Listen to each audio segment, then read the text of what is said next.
Olá, vamos direto ao ponto com uma pergunta que talvez mude o jeito que o mundo é visto. Quem, afinal de contas, está segurando o caos? Para a gente poder explorar essa ideia, vamos mergulhar fundo na perspectiva de um texto bem específico. A ideia principal que a gente vai investigar aqui é, no mínimo, bem inquietante.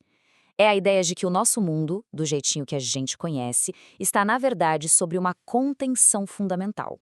E se todo esse caos que a gente vê no mundo não for nem de perto o seu potencial máximo? Pensa um pouco nisso.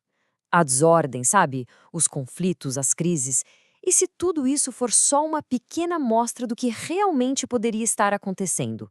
Pois é, e se existir uma força, algo ou alguém que está ativamente segurando as pontas para que tudo não desmorone de vez? Essa é a questão que a gente vai fundo agora, usando um texto muito particular como nossa base de análise. A nossa fonte é Apocalipse capítulo 7, versículo 1. O texto diz: Depois disso vi 4 anjos em pé nos 4 cantos da terra, retendo os 4 ventos da terra para que nenhum vento soprasse sobre a terra, nem sobre o mar, nem sobre árvore alguma. E olha só que interessante. A primeira coisa que salta aos olhos aqui é que, antes de falar de qualquer destruição, a primeira coisa que o autor descreve é contenção.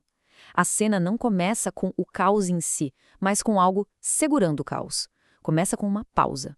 Isso, claro, leva a gente a perguntar: o que exatamente está sendo segurado? Afinal, o que são esses 4 ventos? Entender o que esse símbolo significa é a chave para decifrar a passagem inteira. Sabe, no contexto da Bíblia, ventos raramente são só sobre o clima. Eles são, na verdade, um símbolo poderoso para uma força de juízo divino.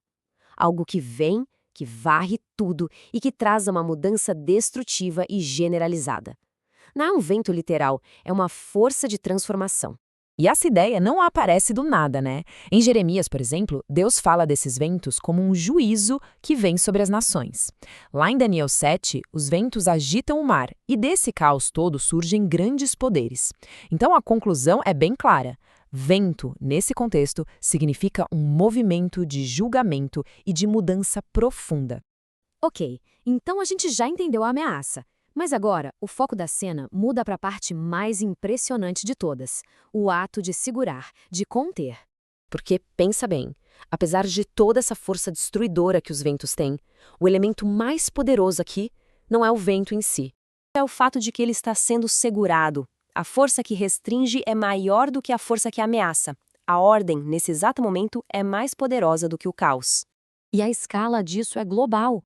4 anjos posicionados nos 4 cantos da terra.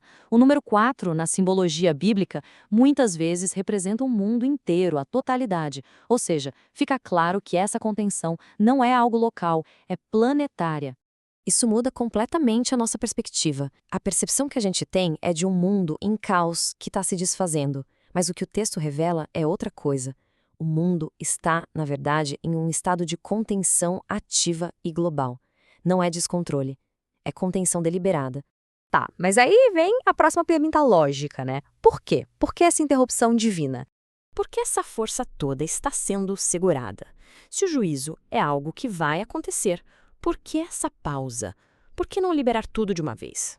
A resposta é que essa interrupção não é por acaso. Ela tem um propósito muito específico. É um ato totalmente intencional dentro de um plano maior. E o texto dá razão na lata. É porque Deus está prestes a marcar os seus. Essa contenção toda existe para dar tempo a uma outra ação divina. Então, o ponto crucial aqui é que existe uma sequência. Primeiro vem o ato de separação, de proteção. Depois, e somente depois, vem a permissão para que os ventos do juízo sejam liberados. Primeiro ele separa, depois ele permite. Certo? Mas e aí? O que isso tudo quer dizer na prática? Como é que essa visão de controle no meio do caos se aplica à realidade que a gente vive hoje? Muitas vezes, a visão comum quando a gente olha para os acontecimentos do mundo é aquela de nossa, tá tudo perdido, tá fora de controle. Só que a perspectiva que esse texto oferece é radicalmente diferente. Ela diz que o limite ainda não foi alcançado. O que se vê ainda está sendo contido. E aqui está, talvez, a principal conclusão dessa análise toda. O que a gente experimenta não é um mundo sem Deus, um mundo abandonado à própria sorte. Pelo contrário, é um mundo que está sendo ativamente segurado por Deus. O caos que a gente vê é, de forma paradoxal, a evidência da sua restrição e não da sua ausência.